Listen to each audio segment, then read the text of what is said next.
முறுக்கு அவல் பொரி அஞ்சரப்பெட்டு.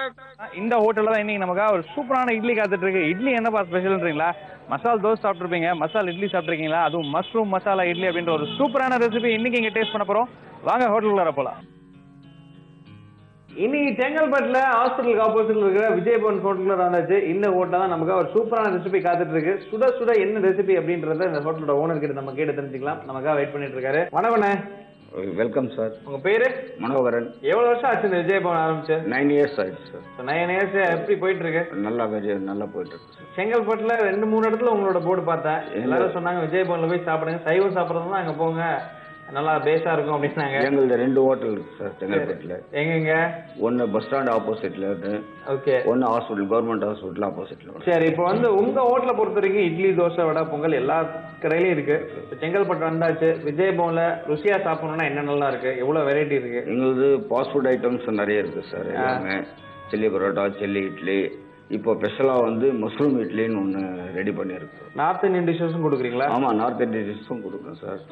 நானு, பன்னீர் மட்டர் மசாலா, ஓகே, இதெல்லாம் தரேன் சார். மொத்தம் செங்கல்பட்டு ஊரை பற்றி சொல்லுங்க. செங்கல்பட்டு நியர் ஒரு 7 kilometers இங்கே திருக்ககுன்றம்னு ஒரு இருக்கு. அங்கே ஈஸ்வரர் கோயில் ரொம்ப ஃபேமஸான ஒரு கோயில் ஒன்று இருக்கு. சரி, அப்புறம் அதே மாதிரி இங்கேருந்து ஒரு 20 kilometer போனால் காஞ்சிபுரம், அங்கே ஒன்லி டெம்பிள் சிட்டி தான் அது. அதே மாதிரி இங்கேருந்து ஒரு 15 kilometer போனால் மகாபலிபுரம் இருக்கு. டூரிஸ்ட் ஸ்பாட்லாம் இது சுற்றி நிறைய இருக்கு. செங்கல்பட்டு அப்படின்றது நல்லா டெவலப் ஆயிட்டு ஃபுல் டெவலப்பான ஊர் ஆயிடுச்சு இது செங்கல்பட்டு. பக்கத்துலயே ஐடி பார்க் இருக்கு. ஃபேமஸான ஒரு சிட்டி. ஒரு ஃபேமிலி இங்க இருக்கணும் அப்படின்னா எல்லா வசதிகளும் இங்க இருக்கு. நல்ல ஊர். சரி, அப்படி போடுங்க. சரி, இப்போ சாப்பாடு விஷயத்துக்கு வருவோம்.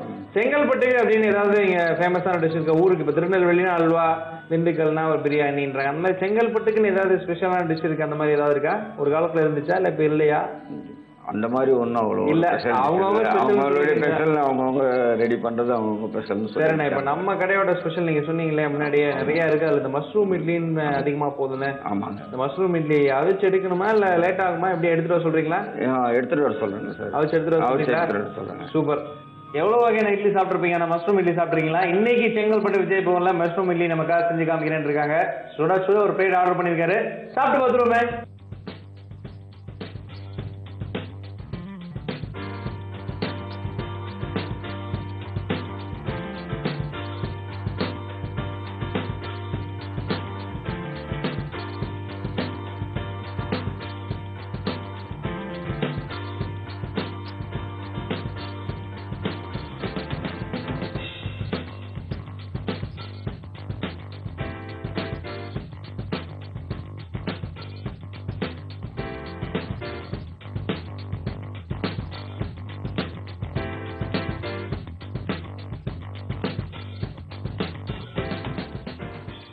இப்போ இந்த மஷ்ரூம் இட்லி சொன்னீங்க.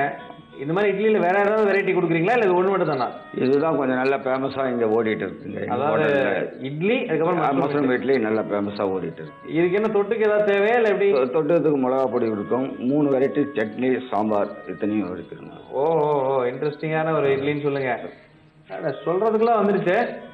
இப்போ மசால் தோசை மாதிரி இது ஒரு மஷ்ரூம் மசாலா இட்லி. மசாலா அப்படி போடுங்க. அதாவது எப்படி இட்லி ஊத்தும் போதே அந்த மாவோட கரைச்சிருவீங்களா இல்ல ஸ்டஃப் பண்ணுவீங்களா? இல்லைங்க, ஸ்டஃப் பண்ணணும். தனியா தாங்க இது. என்ன பண்ணுவீங்க? இது எப்படி செய்யறது? இந்த மஷ்ரூம் சின்ன சின்ன பொடியா நெருக்கிட்டு அதை எண்ணெயில ஃப்ரை பண்ணிட்டு அதுக்கப்புறம் வானிலை வச்சு அதுல எண்ணெயை ஊற்றி வெங்காயம், பச்சை மிளகா, தக்காளி இதெல்லாம் போட்டு நல்லா வறுத்துட்டு அதில் இந்த நம்ம எண்ணெயில் பொரிச்சு வச்ச மஷ்ரூம் அதில் போட்டு சாலிடாக கொஞ்சம் ஃப்ரை பண்ணி வச்சுக்கணும். அதுக்கப்புறம் இட்லி ஊற்றும் போது இட்லி தட்டில் மஷ்ரூம் கொஞ்சோண்டு வச்சுட்டு அதுக்கப்புறம் இட்லி மாவு வச்சு ஊற்றிட்டு அதுக்கப்புறம் வேக வச்சு எடுத்துட்டோம்னா மஷ்ரூம் இட்லி வருங்க.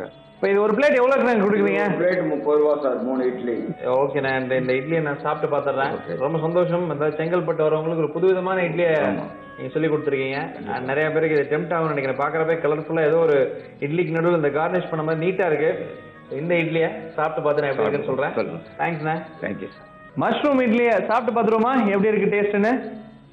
மஷ்ரூம் இட்லி பார்க்கறதுக்கே ரொம்ப சூப்பராக இருக்கு. சாப்பிட்றதுக்கு எப்படி இருக்கு சாப்பிட்டு பார்த்து சொல்லிடுவோமே. ஃபர்ஸ்ட் இந்த ரியல் மஷ்ரூம் இட்லியோட டேஸ்ட் நம்ம என்ஜாய் பண்ணுவோம். பிரமாதங்க. இப்போ நம்ம சாம்பார், சட்னி as usual சாப்பிட்டு பார்த்தா எப்படி இருக்கு டேஸ்ட்னு தெரிஞ்சு போயிடும். மஷ்ரூம் இட்லி டாப்பாக இருக்குது. எனக்கு தெரிஞ்ச சட்னி சாம்பாரே தேவை கிடையாது. அந்த அளவுக்கு இந்த மஷ்ரூமோட ஸ்பைஸு சூப்பராக இருக்கு. நிச்சயமா செங்கல்பட்டு வந்தீங்கன்னா காலை நேரத்தில் இந்த மஷ்ரூம் இட்லி இல்லை நைட் டைம்லாம் சாப்பிட்டீங்கன்னா ஒரு நார்த் இந்தியன் டிஷ் சாப்பிட்ட ஒரு ஃபீல் கிடைக்கும். அந்த அளவுக்கு எல்லாருக்குமே பிடிக்கும். மஷ்ரூம்லாம் இன்னைக்கு வந்து பசங்க ரொம்ப விரும்பி சாப்பிட்றாங்க. நீங்கள் வீட்டிலே கூட இந்த மஷ்ரூம் வந்து என்ன பண்ணுறதுன்னு தெரியாமல் தான் இந்த இட்லிக்குள்ள ஸ்டஃபிங் பண்ணி கூட சாப்பிடலாம். ஆனால் இருந்தாலும் இந்த விஜய் பவனோட மஷ்ரூம் இட்லி டேஸ்ட் வராதுன்னு நினைக்கிறேன். பிரமாதங்க.